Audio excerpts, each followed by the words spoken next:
அதுக்கு கூட சேர்க்க மாட்டேங்கிறாங்க. அப்ப என்ன விளங்கணும், எல்லாத்தையும் நாளுக்கு இருக்கு பண்ணதான் செய்யறான்.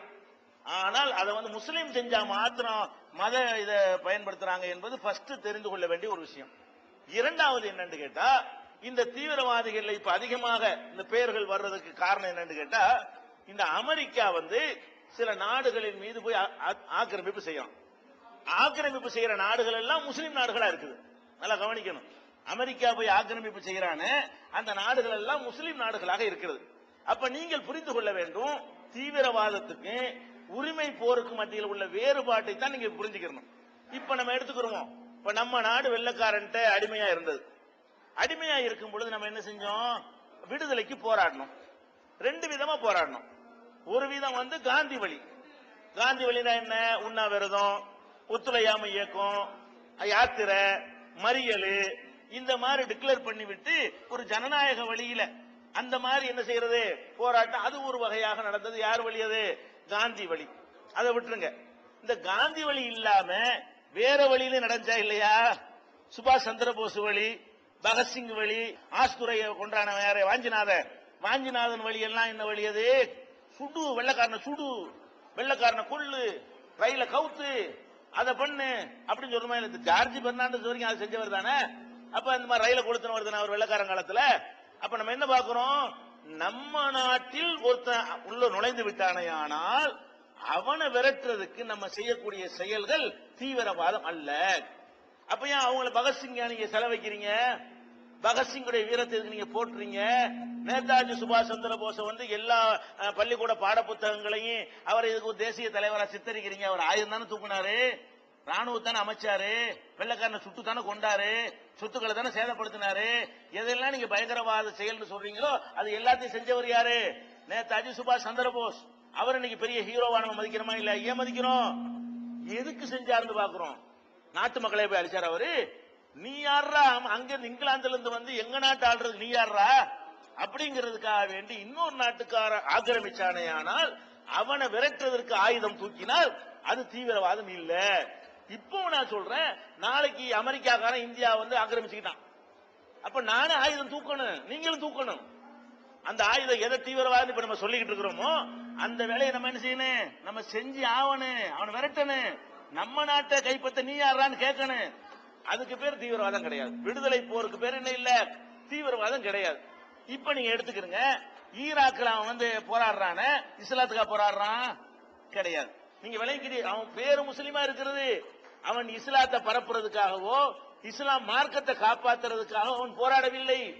அவங்கிட்ட இஸ்லாம் இல்லை. சொல்ல போனால் ஈராக்ல போராடக்கூடிய அந்த முஸ்லீம் இருக்கிறான, அவங்கிட்ட தொழுகை கிடையாது, அவங்கிட்ட இஸ்லாமிய எந்த ஒரு நெறிமுறையும் கிடையாது.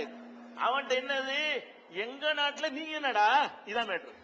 எங்க நாட்டுக்குள்ள நுழைஞ்சுக்கிட்டு நீ என்னடா ராட்டாமா பண்ற? அப்ப அது உரிமை போர் நடந்துகிட்டு இருக்கிறது. அது தற்செயலா அவன் முஸ்லீமா இருக்கிற காரணத்தினால அதுக்கு இஸ்லாமிய கலர் பூசிடுறீங்களே தவிர, இஸ்லாத்துக்கு செஞ்சாதான் அது இஸ்லாத்தோட தொடர்புபடுத்தணும்.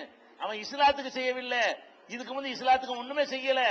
எங்க நாட்டுல இன்னொரு நாட்டுக்கார ஆக்கிரமிச்சா விட மாட்டோம், அடிச்சுக்கிட்டு தான் இருப்போம், குண்டு வைக்கத்தான் செய்வோம், ஒண்ணு செய்யறான். அப்போ அவனுடைய நாட்டிலிருந்து அமெரிக்கா விரட்டுவதற்கு அவன் செய்யக்கூடிய அந்த செயல்களை நம்ம எப்படி மதத்தோட சம்பந்தப்படுத்துறது? நீங்களும் நானும் செய்ய வேண்டிய காரியம். நம்ம நாட்டில் இந்த மாதிரி புகுந்தார்களே, ஆனால் அவர்களை விரட்டுவதற்காக வேண்டி நம்ம எல்லாம் செய்ய வேண்டிய ஒரு காரியத்தை அவன் செய்யறான். நம்ம ஏற்கனவே செஞ்ச காரியம் நம்ம செஞ்சு அவனுக்கெல்லாம் தியாகி பென்ஷன் கொடுத்துக்கிட்டு இருக்கிறோம். யாருக்கு? இன்னும் சொல்ல போனா வாஞ்சிநாதன் பேர்ல ரயில்வே ஸ்டேஷன் அமைக்கிறோம். வீரவாஞ்சின்னு சொல்லி மணியாச்சி இருக்க, அந்த மணியாச்சிக்கு பேர் இப்ப என்ன? வீரவாஞ்சி. ஏன் அந்த பேரை மாத்தினீங்க? அவன் ரயில்ல போய் ஆஸ்துறைய போய் சுட்டு கொண்டான். ஒரு துறையில கலெக்டர் மாதிரி, இந்த கலெக்டர் மாதிரி தகுதியில ஒரு ஆளை என்ன செஞ்சாரு, வாஞ்சிநாத ரயில்ல போய் சுட்டு கொன்றாரு. அந்த சுட்டு கொன்ற இடம் அந்த இடம் மணியாச்சி. அதனால அந்த இடத்துக்கு இப்ப பேர் என்ன? வீரவாஞ்சி. வீரன் அது வீரவாஞ்சிநாதன் சொல்லி அவன் பேர்ல ரயில்வே ஸ்டேஷன் வைக்கிறோம் என்று சொன்னால் அப்ப தீவிரவாதமாக சுட்டு கொண்ட வேலையை தான் அவர் செஞ்சாரு. எதுக்கு சுட்டு கொண்டாரு? அதுதான் பார்க்கணும். சுட்டு கொண்டாருன்னு பார்க்க கூடாது. எதுக்கு சுட்டு கொண்டாரு? நாட்டுக்காக சுட்டு கொண்டார்.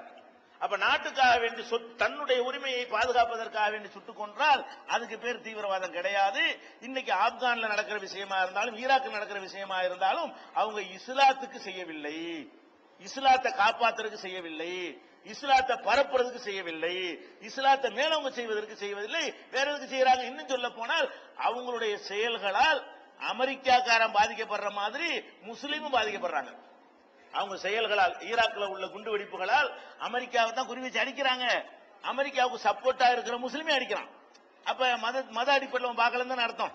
அப்ப அமெரிக்காவையும் அடிக்கிறான். அங்க கொல்லப்படுறவன் யாரு? அமெரிக்காக்காரன் இல்லடா முஸ்லீம், ஈராக்கை சேர்ந்த முஸ்லீம். அப்ப அந்த மாதிரி நீங்க பார்க்கக்கூடிய நேரத்தில் இந்த ஒரு எல்லை கூட விளங்கி கொள்ளணும். அப்ப ஏன் முஸ்லீம் பேர் அடிக்கடி வருதுன்னு கேட்டா, முஸ்லீம் நாட்டிலானே ஆக்கிரமிச்சிருக்கிறான் அமெரிக்காக்காரன். நாளைக்கு இந்தியாவை ஆக்கிரமிச்சான்னு சொன்னா அதுக்குள்ள தகுந்த மாதிரி நம்மள பேர்லாம் வர ஆரம்பிச்சிடும். ராமசாமி கந்தசாமி எல்லாம் வருவீங்க. இந்தியா ஆக்கிரமிச்சான்னு சொன்னா ஈராக் ஆக்கிரமிச்சு அவன் தான் அப்துல் காதர் இப்ராஹிம் தான் நிப்பான் களத்துல. இது ஒரு ரெண்டாவது ஒரு விஷயம். அப்ப ஒண்ணு இந்த முஸ்லீம் மாதிரி எல்லாரும் ஈடுபடுறான்னு விளங்கிக்கணும் ஃபர்ஸ்ட்.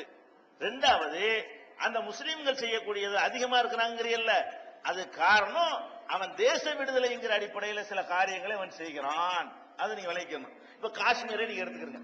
முஸ்லீம்கள் ஏதாவது செய்யக்கூடிய விஷயம் தான் காஷ்மீர். இந்தியாவில் எடுத்துக்கொண்டால் காஷ்மீர். இந்த காஷ்மீர் கூட என்ன பிரச்சனை? அது கூட மதத்துக்கு அவன் செய்யறான்? கிடையவே கிடையாது. அதுல உள்ளவர்கள்லாம் மதத்தை பேண்ற ஆட்கள்லாம் கிடையாது. குரான் படி நடக்கிறவர்களே கிடையாது. குரானுடைய போதனைகளை வாழ்க்கையில கடைப்பிடிக்கிறவர்களும் கிடையாது. அவங்க செத்து போன ஆளுகளை வணங்கக்கூடிய தர்கா கட்டி வச்சு வணங்கக்கூடிய ஒரு கூட்டம். அது இஸ்லாத்துக்கு எதிரான ஒரு விஷயம். அப்ப அவங்க எதுக்கு இந்த காஷ்மீர்ல பிரச்சனை ஆக்குறாங்க என்று கேட்டால், வெள்ளக்காரன் நாட்டை விட்டு போகும் பொழுது இந்தியாவுக்கு சுதந்திரம் கொடுத்தான், சரியா? பாகிஸ்தானுக்கும் கொடுத்தான். பாகிஸ்தான் பங்களாதேஷ்ல ஒன்னா சேர்ந்த பிறந்தது. அந்த ரெண்டும் சேர்ந்த ஒரு நாடாக பாகிஸ்தானா இருந்தது. அதுக்கு சுதந்திரம் கொடுத்தான். காஷ்மீர் நடுவுல இருக்குல்ல, அதுக்கு தனி சுதந்திரம் தான் கொடுத்தான். வெள்ளக்காரன் போகும் பொழுது இந்த காஷ்மீரை இந்தியாவோட சேர்த்துட்டு போகல, காஷ்மீரை பாகிஸ்தான்ல சேர்த்துட்டு போகல. காஷ்மீர் ஒரு நாடு, இந்தியா ஒரு நாடு, பாகிஸ்தான் ஒரு நாடுன்னு தான் நாட்டை விட்டு போனான். நல்லா விளைவிக்கணும். அப்ப இந்தியா ஒரு நாடு, காஷ்மீர் ஒரு நாடு, பாகிஸ்தான் ஒரு நாடுன்னு சொன்ன வெள்ளக்காரன் போனா, வெள்ளக்காரன் போகும்போதே அந்த காஷ்மீர் எங்கிட்டு தரல அங்கிட்டு தரல, அது நடுவுல வச்சுட்டு போயிட்டான். இப்ப என்ன பண்ணிவிட்டாங்க, பாகிஸ்தான்காரன் பக்கத்துல இருந்த நல்ல வளமான ரோஜாப்பு, அது மாதிரி குங்குமப்பு, தேயிலை, இது மாதிரி ஏலக்காய், விலை உயர்ந்த பயிர்லாம் அங்க உற்பத்தி ஆகும்.